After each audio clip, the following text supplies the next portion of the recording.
for today's cup of coffee, this is take two, because sometimes people used to write differently than they do now, basically because people's that were older were smarter than the people that we have now, and that includes myself. So some of these words, I'm like, my God, I am just tripping all over myself. How do you say this shit? Well, cataclysmic catastrophes. Do those two words need to be side by side for real? Sometimes, yes. They could have just said, bad shit happened. I need to transcribe this into mountain speak. That's what I need to do. Plebeian speak. Plebs. Anyhow, on the previous cup, we discussed as far as the mud floods and the possibility of Tartania. Was that it? Yes. And how that could have happened. And this sort of explains how that could have been feasible. It's not as out there. We're not talking about the steampunk stuff. But maybe we are. I don't know. Maybe not. I think everybody's brain is so broken, and that includes mine at this point, that it's just, hell, I don't know shit about shit. That's it. That is the only thing that I do know, is that I don't know. Does anybody know shit about shit at all? Well, that's a question. I think people most of the time make it up as they go along. You know that scene from Labyrinth? Fake it until you make it. Where the whole illusion was breaking down and the girl was just falling? Yes. That is my world. That has been my world for years. And it's a matter of, we're going to find out that what we believe to be solid ground, that's an illusion. Melted ice caps, drown my babies. This is some pretty cool shit. And it really does explain a lot of things. Because most of us, like, we got the map over there. Or you can look at the globe. We did not own a globe. And you're like, what? This stuff doesn't make sense. When I was a kid, I was like, this is puzzle pieces. Mm-hmm. I had no clue about Pangea or different things like that. And I can't remember if it was Tau that was the one before that. What we're getting ready to discuss sort of goes along with that. And it also goes along with the Vedic scriptures as far as the different yugas, and that which were points of life. Not just within a single life. They were like thousands of years old. The last one being Kali Yuga. Kali being the being of destruction. Yes. Yeah. And that it was a time of violence and stupidity and lack of faith. It very much goes along with, with our Christian understanding of the last days. I actually have a little story about that. What was her name? The goddess, whatever? Kali. Someone went to do ayahuasca. Uh-huh. And they had this, like, horrible migraine. And one of the attendants, whatever, that's there to watch the people, he was like, ask Mother Aya to take it away. And so she sort of, like, closed her eyes, and she saw the goddess Kali taking spears and just stabbing one after another in and out of her head. And it got to the point where she just couldn't take it, and she just yelled, "Stop!"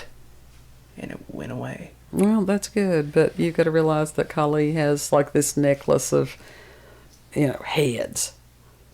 I do understand. It's either a necklace or a belt or something. I'm just relaying what I've heard. That is another reason I do not even want to mess with hallucinogens. That sounds like a bad trip to me.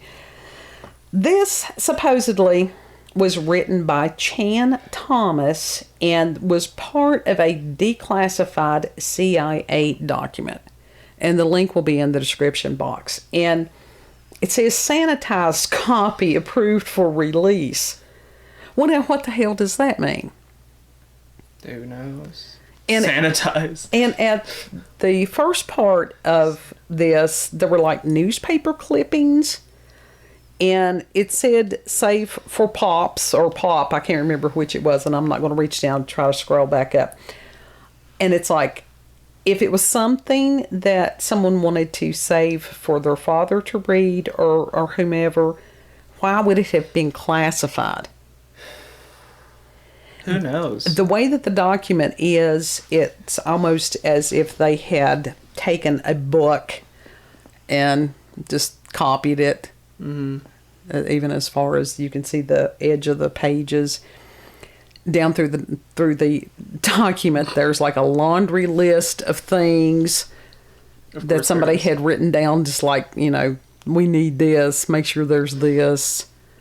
It's odd. The whole thing in and of itself is 57 pages. Some of them's just like That's a title. No, some of them's just like a title page, so it's really not that much. It's too many. It's worth going and looking at for yourself, because I'm not going to hit all of I'm not going to sit and read all of it. There's no point. I just want to focus on the earth changes that are being proposed. Mm-hmm. But with those earth changes, the reason it relates to Adam and Eve was that story could have been the beginning of a new era after the earth changes. Yes. Or earth cataclysm is more appropriate. So we'll not go into the religious aspects of it, but very interesting. And so Mr. Thomas starts out and he says, men of science who first saw that cataclysmic catastrophes or revolutions of the Earth's shell have happened before countless times included J. Andre Deluc in 1779, George Cuvier in 1812, Dolomieu, a famous dude who studied minerals. Yeah, I didn't want to let that throw me that time. Also Escher and Forel, and they were Swiss geologists. There was also J. Andre Deluc Jr. and von Buch. Von Dutch. Von Buch. And I have probably butchered each and every name, so I'm no respecter of persons. Von Buch. And says they all agreed that the cataclysms were caused by sudden revolutions of the surface of the earth. What? Yeah. Now, this is something I had wondered and had asked, especially my buddy Blue on YouTube. He goes by Black and Tan. Has the earth totally ever flipped? Mm-hmm. This sort of answers the question. He tried to explain it to me, and it's like sometimes I can be a little dense because this can be some complex stuff.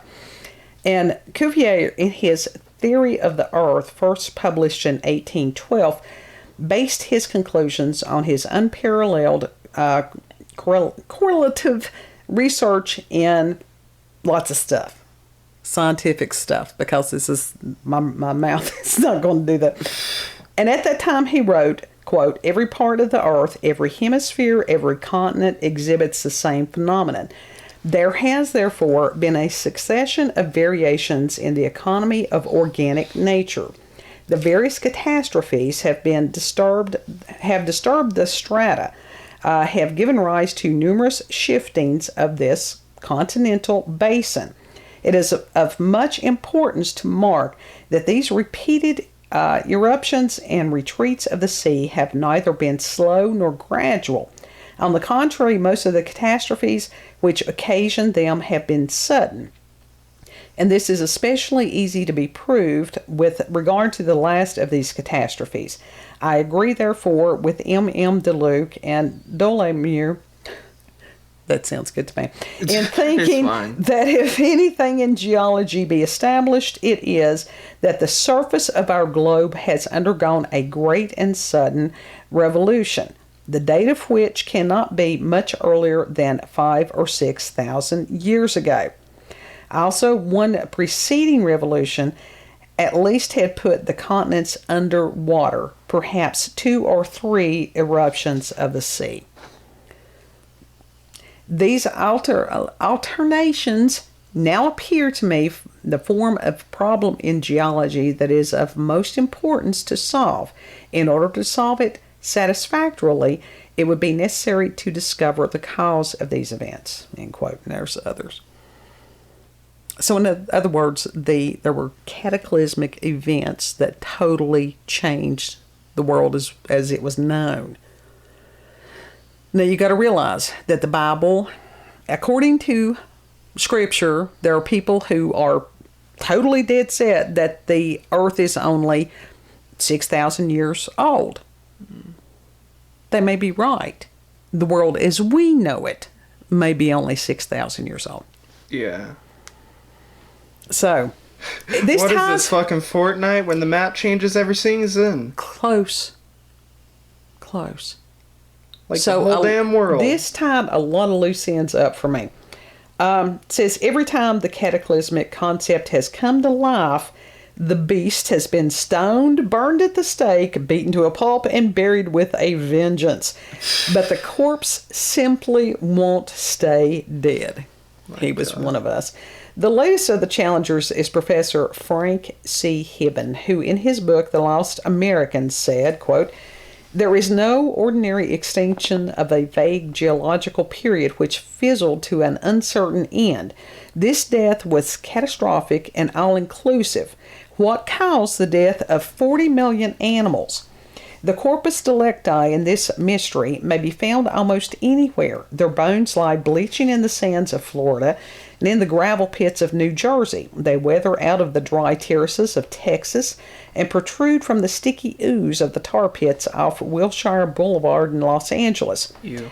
The bodies of the victims are everywhere. We find literally thousands together, young and old, foal with dam, calf with cow. The muck pits of Alaska are filled with evidence of universal death, a picture of quick extinction. Any arguments as to the cause must apply to North America, Siberia, and Europe as well. End quote. Well, okay. That's as much as I'm going to quote right now. Yeah. And this one was talking about this animal that was basically frozen in place or killed in place with buttercups in its mouth, that they had found the remains. So that's what they're saying. This shit, it wasn't not gradual, nothing. It was fast, as we will see. Yeah.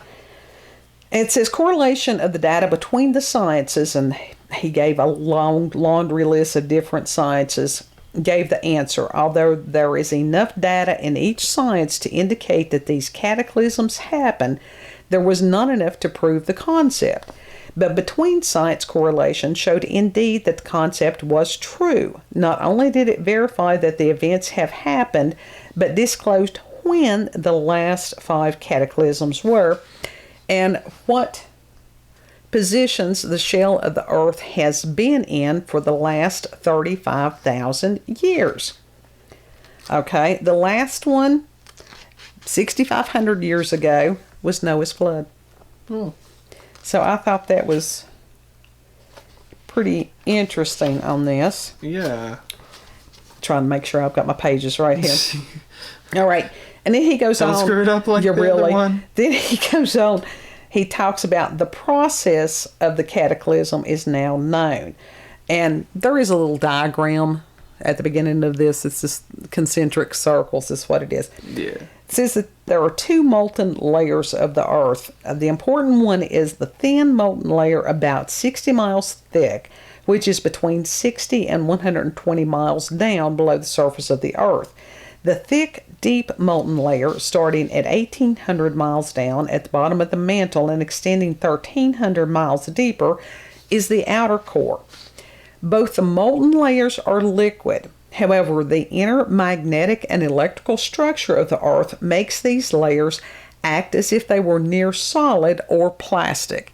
And that means where it's got some give to it, but not a lot. Okay. Right.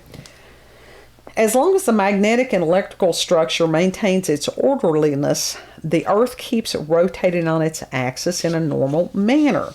The growing ice caps, Antarctica and Greenland, are not centered on the Earth's axis, and because they rotate around the poles, are trying to swing down to the equator.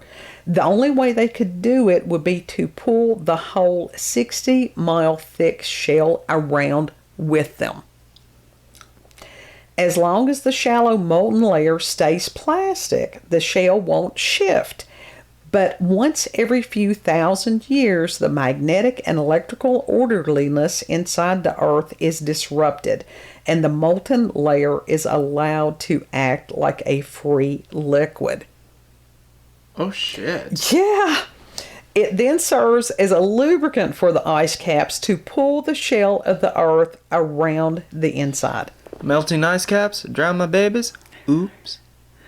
I mean, it has... Fool me once, shame on you. Melting ice caps, drown my babies. All right, you know how, like, if you take a fabric or something like that... Well, all right, say that you've got fabric around a bouncy ball or something like that. Cheesecloth. On each end. And it's like...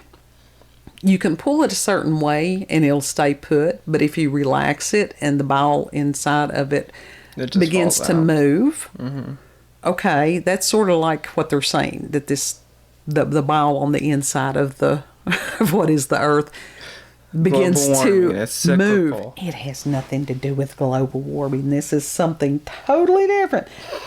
Anyhow, it says in 1/4 to 1/2 a day, the poles move almost to the equator and all hell lets loose. The atmosphere and oceans won't shift with the shell. They just keep on rotating west to east. So while the shell shifts with the poles going toward the equator, the winds and oceans go eastward, blowing across the face of the Earth with supersonic speeds, inundating continents with water miles deep. Okay, but what about the trigger? What causes this? Right. We once thought that sunspots could be the cause because they do disrupt the Earth's inner electrical and magnetic structure, but we were wrong. We found out that the Earth's power plant is a motor generator system existing in many different magnitudes. It's a basic structure of the universe. The energy structure of an atom is identical to a rotating planet, to a blue-white star, to a galaxy, to a supergalaxy, to all levels of supergalaxies, including the universe, and even more. As a neutron which has escaped from its parent atom's neutral zone will separate into particles, a star through a sunspot gives off neutral matter which explodes as it becomes energized. So a galaxy gives birth to an exploding star when a dead star escapes from its neutral zone in the center, and as a dead galaxy explodes when it escapes from the central neutral zone of its parent supergalaxy. A planet, therefore, must act the same at its energy level. It'll explain it. It'll explain it. Apparently, once every few thousand years, neutral matter escapes from the 8,600-mile radius inner core into the 1,300-mile thick molten outer core, and there is a literal atomic explosion inside the Earth. The explosion in the high energy layer of the outer core disrupts completely the electrical and magnetic structure in both the molten outer core and the outer 60-mile thick molten layer. Finally, the ice caps are allowed to pull the shell of the Earth around the interior when the shallow molten layer lubricating the shift is all the way. So it's like it's got oil underneath the crust, what we know of as the solid ground. And it shifts. It's like a ball bearing. Right. All right. If you've got oil in there, the ball bearing moves. If it doesn't, if it's not oiled, it's sort of froze in place. I don't know shit about cars. Ball bearings are in fidget spinners. I don't know shit about shit. Oh, okay. You've totally blown my mind. Anyhow, we'll go back to the ice caps are allowed to pull the shell of the Earth around the interior blowing my mind. with the shallow molten lubricating layer. All right. Ice ages are not a matter of advancing and retreating ice. It's simply that different areas of the Earth are in polar regions at different times for different durations of time, with the changes between positions taking place in a fraction of a day. And even though I'm gonna act like I incomplete, pretend I know what you're talking about. it shows- I don't know what the fuck. it shows a graphic representation of the Earth's picture 11,500 years ago. Got it. In other words, this shit has happened lots over the existence of the Earth. It's not static. How it is, how it looks today, is totally different than how it has looked in the past. Okay. The continents are not the same. There was a huge continent in the Atlantic Ocean area which stretched from Iceland and England across the Atlantic to the Bahamas. The Gulf of Mexico and the Caribbean Sea did not exist. They were land at that time. So this takes into account tales of Atlantis, Lemuria, all these other supposedly mythical places. This could very well have been what happened to them. Okay. All right, so that's what we're talking about on that. Let's see. There was another continent in the Pacific covering an area now ringed by the Hawaiian Islands, the Galapagos, Easter Island, Tahiti, the Solomons, and the Caroline Islands. The province of Ceylon held the major civilization of India. Egypt and the Holy Land were thriving mixtures of vegetation and civilization. See, that's something that people, they look over there and they're like, it's desert. It wasn't always desert. Well, yeah, sand has to come from something, you know. But I mean, that makes, like I said, people don't think. They think as things are the way they are, and that's how they've always been. And that is not so. Greece, land of the Hellenes, was the home of tall, blue-eyed, blonde race with standards of science and law unmatched to this day. The Amazon basin was an inland sea, and the mouth of the Amazon River was a wide seagoing connection. All right, it says about 11,500 years ago, which was 955 BC. 9550 Why are you BC. looking at me like I know this Because shit? you're over here, you're breathing heavy like you said, God help me. As dated by astronomers from Potsdam Observatory with writings from the ruins of Tiahuanaco. I think I've got that one right, I hope. I don't know. The I can't help you 60-mile thick shell of the Earth shifted its position once more in a quarter to a half a day, 7,000 years after the previous shift. The North Pole moved southward, and the Sudan Basin in Africa shifted to the North Pole. The great continent in the Pacific disappeared almost completely. What is now Easter Island, down on the edge of that continent, dropped to remain on the Pacific Ocean floor for 5,000 years, to be heaved up again in the cataclysm causing Noah's flood. What remained of the vast Pacific continent rolled to the South Pole, to be discovered by Mayan explorers as the last remains of their motherland, a, quote, frozen reservoir of mud at the bottom of the earth, end quote, millions of square miles in area. On the great continent of the Atlantic, only a large island was left in the west, while the ocean between there and Gibraltar to the east was left shallow, muddy, and impassable to ships. A thread of a clue concerning the great knowledge of that time came out when Captain Cook discovered the Polynesian Maori, that is... Maori? It's Maui? the Maori tribe. And I love those people. Those folks are great. Okay. In New Zealand in the 1700s. They told him of the ancient legends of Saturn's rings, and they hadn't even heard of telescopes. Oh. You cannot see Saturn's rings with the naked eye. No. So there were people before them that had this knowledge. This has been proposed by lots of people, lots and lots, and we knew that we were the cave idiots. The evidence of Tiahuanaco shows that their great civilization was wiped out so suddenly that people were caught in the middle of their normal daytime activities. That's sort of like Pompeii, but I don't think they were caught in the middle of it. They were running. Okay. I smell Vesuvius. And although the Rockies and Andes were started in this cataclysm, Tiahunco was buried under the Pacific to remain there for 5,000 years, then to be heaved up to its present altitude of 12,500 feet in the last cataclysm 6,500 years ago. So that's as much, and it may have sounded confusing. It may have been my oration of it.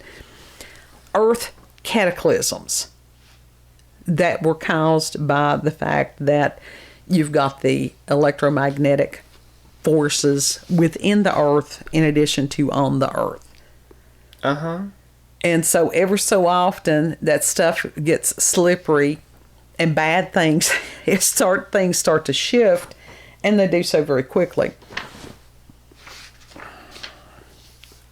So,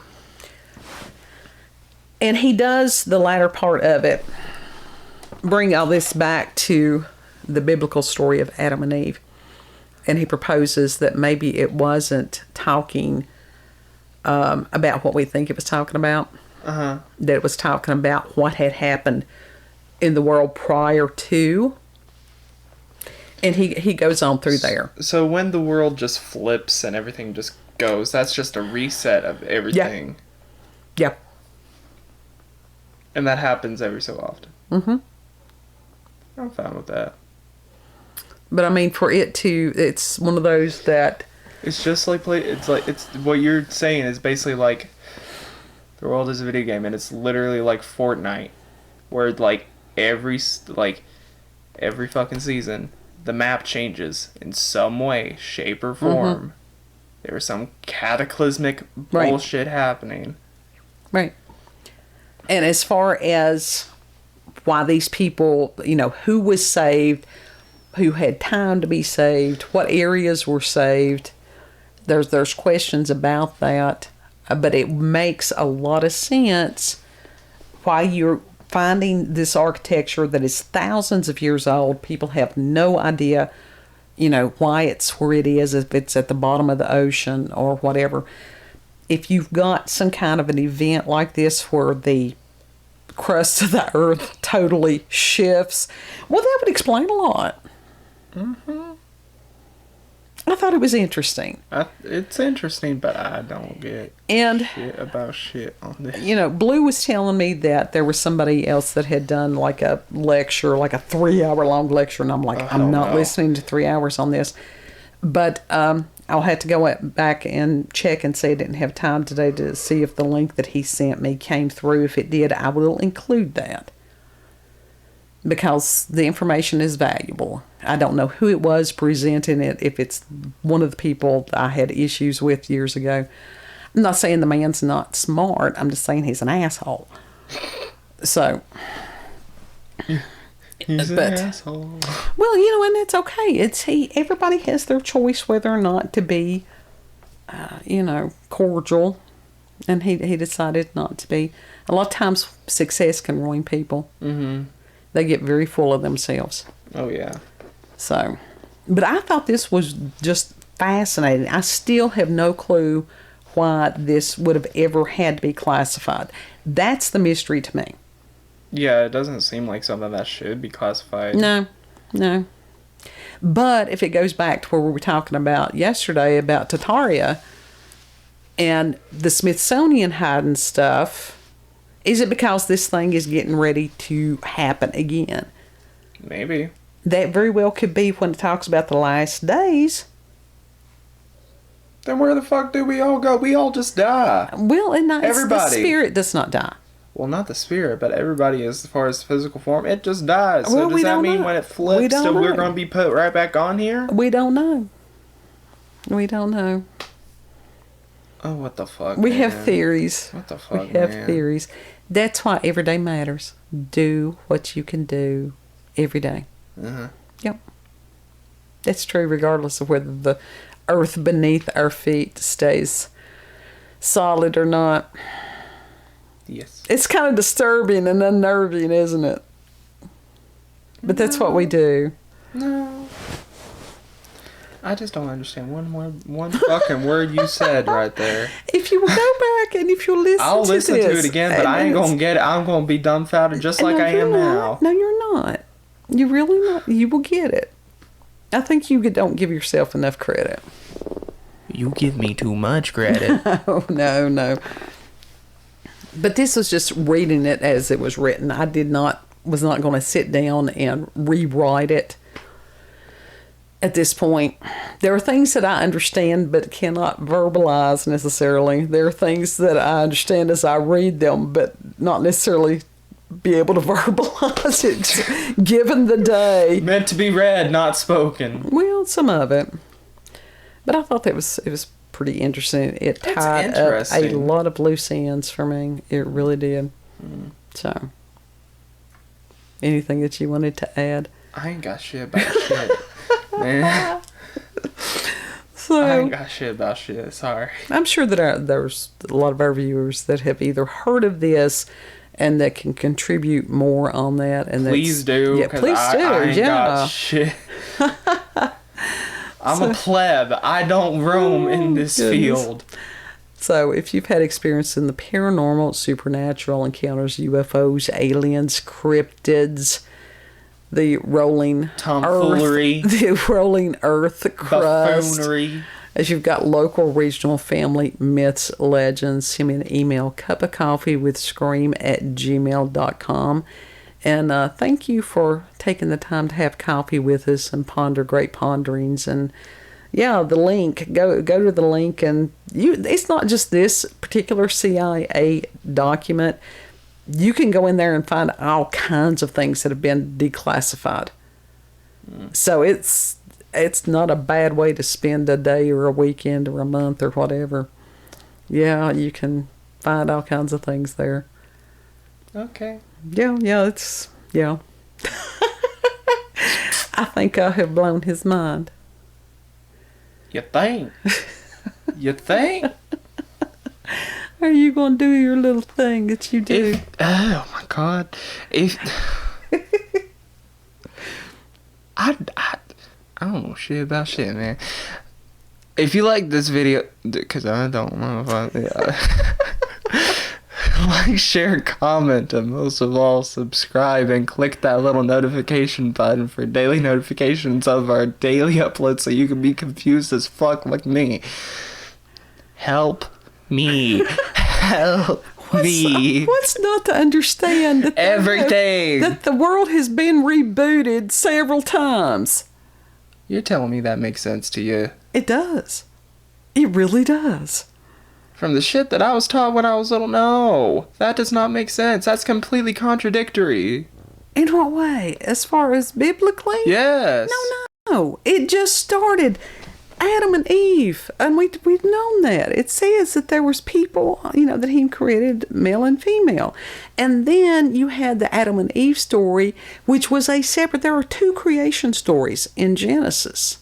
And then there's the gap theory, and he talks about this because it was a matter that says that the earth became without form and was void. Yep. Because that's the difference between reading it in the Hebrew and then reading it in the King James. Because King James, he was a narcissist. Uh-huh. Yeah. So anyhow, Adam and Eve was the beginning of the lineage of Christ. Yeah. So, do we want to do the theological thing? Because I'll go there with you. I will go there with you. So we'll see you all on the next cup. Know that you are loved. Help me. Do I have to put up a white sign? Help me. Oh my God. Bye. Mama's talking nerd again. All right. Bye.